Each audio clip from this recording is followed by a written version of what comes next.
O ex-presidente Jair Bolsonaro vai prestar depoimento hoje à tarde, sobre as supostas adulterações nos cartões de vacinação dele, da filha e de aliados. Lembrando que essa oitiva vem após aquela operação da Polícia Federal que apreendeu o celular do ex-presidente, prendeu o ex-ajudante de ordens de Bolsonaro também.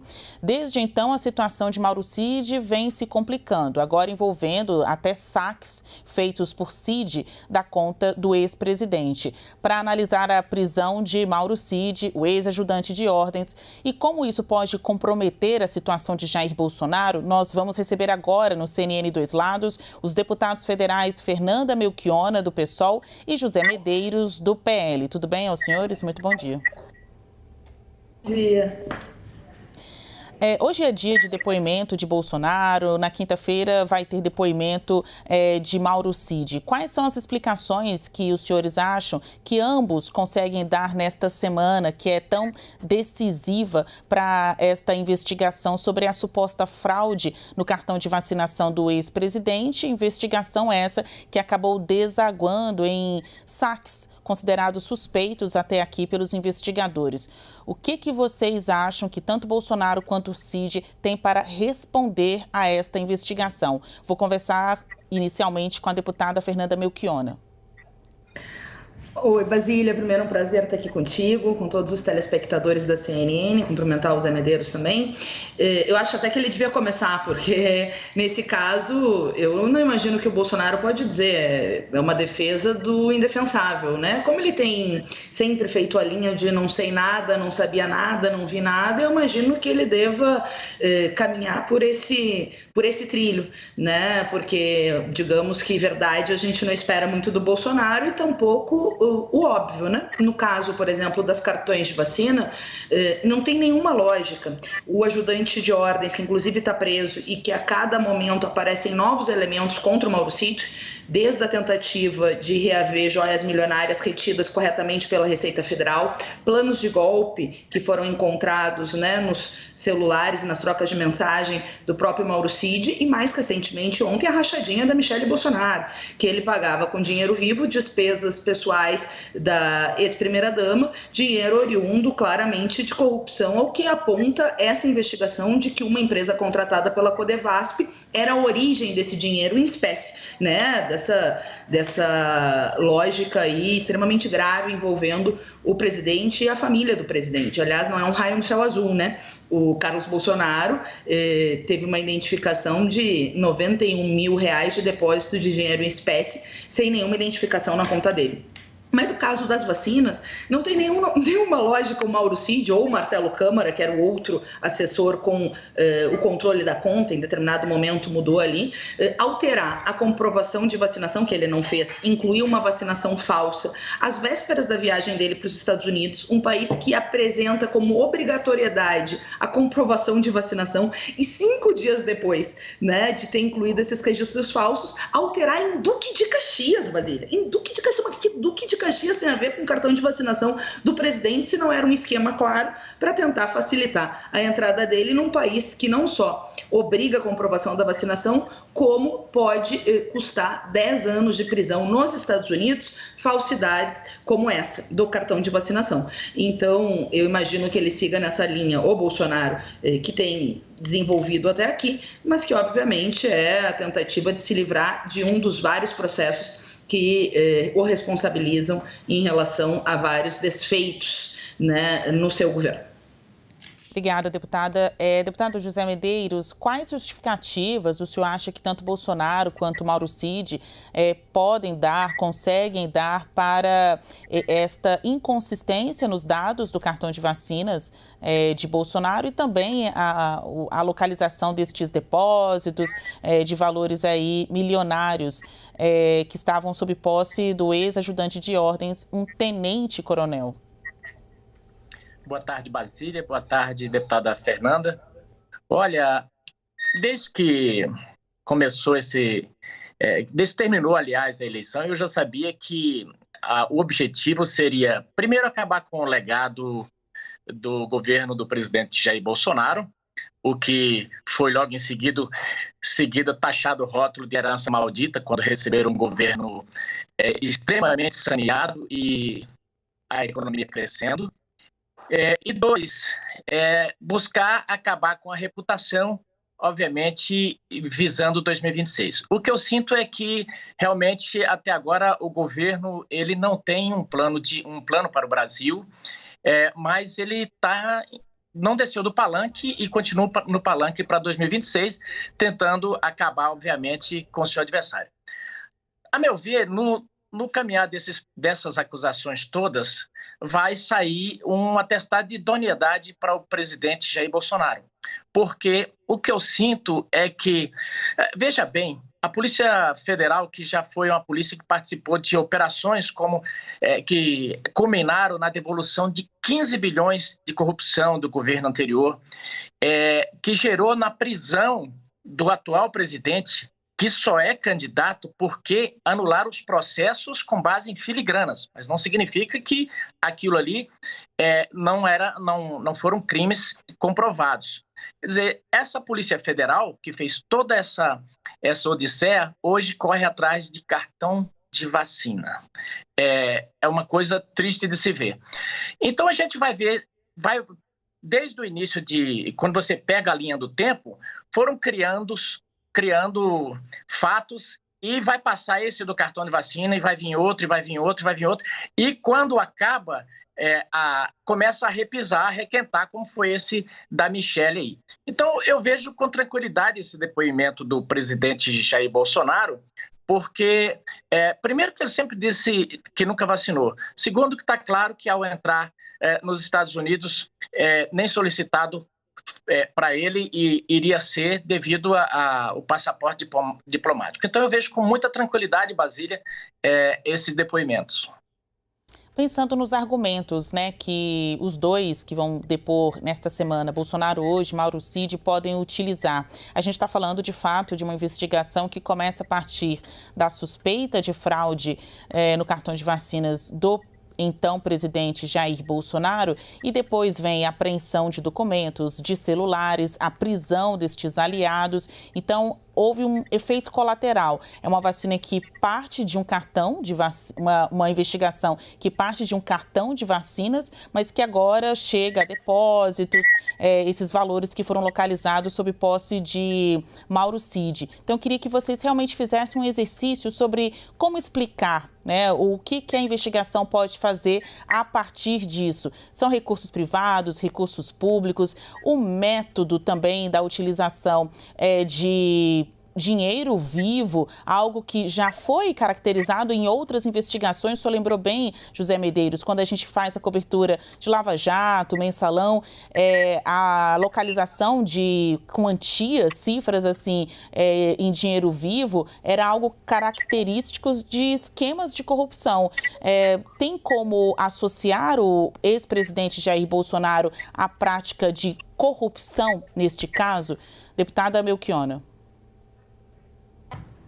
Olha, Basília, eu não tenho dúvida, eu tenho dito há bastante tempo, né, de que o Bolsonaro era o filho mais podre do sistema político, mesmo quando se vendeu como antissistema na eleição de 2018, como deputado federal, já tinha vários, né, escândalos envolvendo a utilização de auxílio moradia quando tinham de morar, coisas assim, desse baixo clero da política.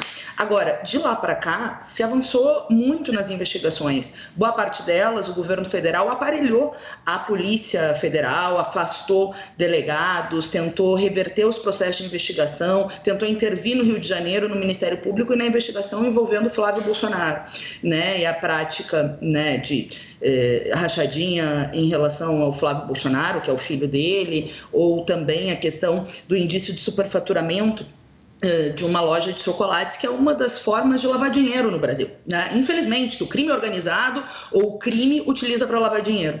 Quando nós vemos que esse bolo só aumentou com a investigação do Carlos Bolsonaro, eu quero ver que o Zé Medeiros me diz. Zé Medeiros, o que tu acha de 91 mil depositados em espécie na conta do Carlos Bolsonaro? Caiu de paraquedas, foi um raio no céu azul, é parte de uma investigação do Ministério Público do Rio de Janeiro que identificou quase 500 mil reais envolvendo esse esquema de corrupção. Ou mais, como é que tu explica que contas pessoais da ex-primeira-dama eram pagos com dinheiro vivo, boa parte deles podendo ter sido subtraído de um esquema de corrupção envolvendo a Codevasp e a contratação de uma empresa que ontem apareceu em todos os veículos de comunicação. Por que se paga em dinheiro vivo ou se tem um cartão de crédito vinculado à conta de uma amiga, se não uma forma de inviabilizar ou dificultar a investigação do rastro de dinheiro para dificultar a investigação das polícias, enfim, etc. E, por outro lado, utilizar recursos públicos, né, para coisas privadas, para pagamentos privados, o que é crime, o que é corrupção. Ou se a gente pegar, por exemplo, o papel do Mauro Cid na tentativa de liberar joias milionárias. Foram 8 vezes que o Bolsonaro e a tentativa ali do entorno dele, envolvendo o Mauro Cid, tentaram pegar joias no valor de 16 milhões de reais. Eles não conseguiram roubar esse dinheiro, sabe por quê? Porque nós temos servidores públicos de carreira da Receita Federal que não permitiram essa ilegalidade, mas mesmo assim eles se apropriaram de 2 kits de joia que foram obrigados a devolver pelo Tribunal de Contas da União, graças a uma ação, inclusive uma das várias, que o PSOL e parlamentares do PSOL fizeram. Agora, sabe, é defender o indefensável. Isso que nós estamos falando só da família, ou dos escândalos envolvendo a família. Se a gente pegar em termos de recursos públicos, eu quero muito investigar os escândalos envolvendo o orçamento secreto do Bolsonaro, porque foram 3 anos que se viveu uma lógica de orçamento secreto que totalizam, olha, passados de 30 bilhões de reais. E 30 bilhões de reais é dinheiro, olha, mas é dinheiro num país que foi largado numa verdadeira terra arrasada. Veja, o Bolsonaro saiu da presidência e tinha 33 milhões de brasileiros passando fome. Nós temos um rebaixamento global dos salários, nós temos alta dos alimentos, nós tivemos 9 aumentos de combustível durante o governo Bolsonaro, que incide na vida concreta das pessoas. Hoje o governo acaba de anunciar acabar com a PPI para poder reduzir em 40 centavos a gasolina e 44 centavos o diesel. Nós queremos que esse PPI vá além, garantindo que os valores sejam valores apenas da extração e da manutenção da empresa para garantir combustíveis mais baratos para a nossa população. Mas é muito importante destacar o mal que vocês fizeram ao país e o povo brasileiro, que derrotou esse processo na eleição no primeiro e no segundo turno e derrotou a intentona comunista, a intentona golpista, né, promovida por vocês, certamente não vai ser bobo de não saber que o projeto da extrema-direita é um projeto de extrema-direita vinculada com o rebaixamento dos direitos e corrupção, né, e corrupção. Dito isso, eu vou passar aqui as considerações finais para o deputado José Medeiros. Vou fazer a mesma pergunta. Este inquérito, essa investigação sobre fraude no cartão de vacinas do ex-presidente Jair Bolsonaro poderá enquadrá-lo, vinculá-lo a um esquema de corrupção? E pensando nas respostas que Bolsonaro dará hoje à Polícia Federal, por que o uso de dinheiro vivo nestes valores expressivos, sendo que é algo que já é tão caracterizado, né, considerado modus operandi de esquemas de corrupção? A sua resposta, Medeiros. Realmente o povo brasileiro derrotou a intentona comunista há algum tempo. Olha só, o que eu sinto é assim, a gente está vendo, eu vi os argumentos da deputada Fernanda Melchiona e pelo óculos dela realmente tudo nesse governo não prestava. O que a gente teve nesse governo foi um governo que em determinados momentos conseguiu entregar para a população brasileira menos gastos do que arrecadava.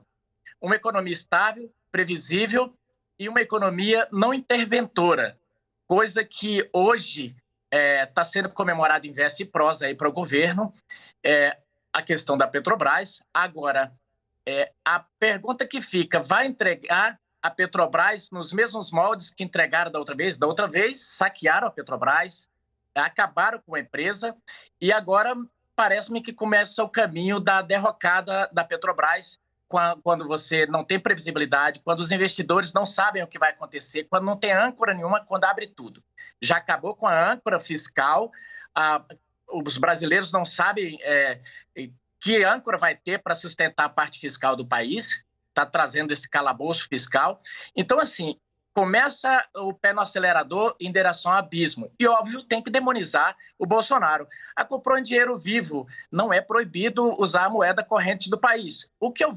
A diferença com o governo anterior é que o governo anterior achava-se quartos com malas em torno de quase 60 milhões de dinheiro, isso sem falar os 15 bilhões devolvidos e tal. Então não dá nem para comparar esse governo que estão agora tentando demonizar com filigranas, mostra um escândalo terrível do Flávio Bolsonaro, do Carlos, quando você vai ver qual é o escândalo, 90 mil reais que usou em dinheiro vivo e tal.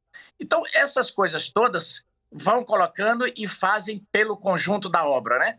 Cartão de vacina. A gente teve um Bolsonaro que rouba um joia que foi mandado para... A gente está tendo um probleminha no sinal de internet do deputado Medeiros.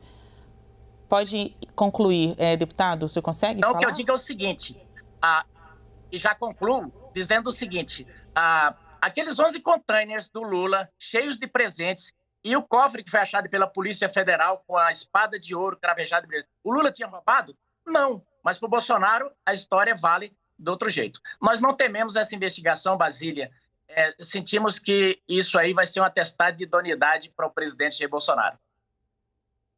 É isso, conversamos com os deputados federais Fernanda Melchiona, do PSOL, e José Medeiros, do PL, sobre o dia de hoje, né, com a expectativa de depoimento do ex-presidente Jair Bolsonaro sobre a fraude no cartão de vacinas, uma investigação que também chegou a depósitos suspeitos nas contas da ex-primeira-dama e na conta do ex-ajudante de ordens Mauro Cid. Tem que explicar Basília. E a gente estará aqui para fazer a cobertura. Deputada? Obrigada, querida. Eu quero deixar uma sugestão, porque nós queremos sim debater, entre aspas, o termo pejorativo intentona comunista diante de um levante que existiu real no Exército Brasileiro, comandado pelo tenentismo, diferente do meu erro, entre aspas, e a interpretação errônea do deputado Zé Medeiros. Eu tenho certeza que as ideias de luta em defesa da maioria do nosso povo seguem vigentes no tecido social brasileiro e nós somos parte dessa luta. Então, outro dia a gente vem aqui escrever essa página no CNN Dois Lados. Ponto final no quadro, a gente segue com a programação aqui da CNN Brasil. Até mais, os senhores. Obrigada pela participação.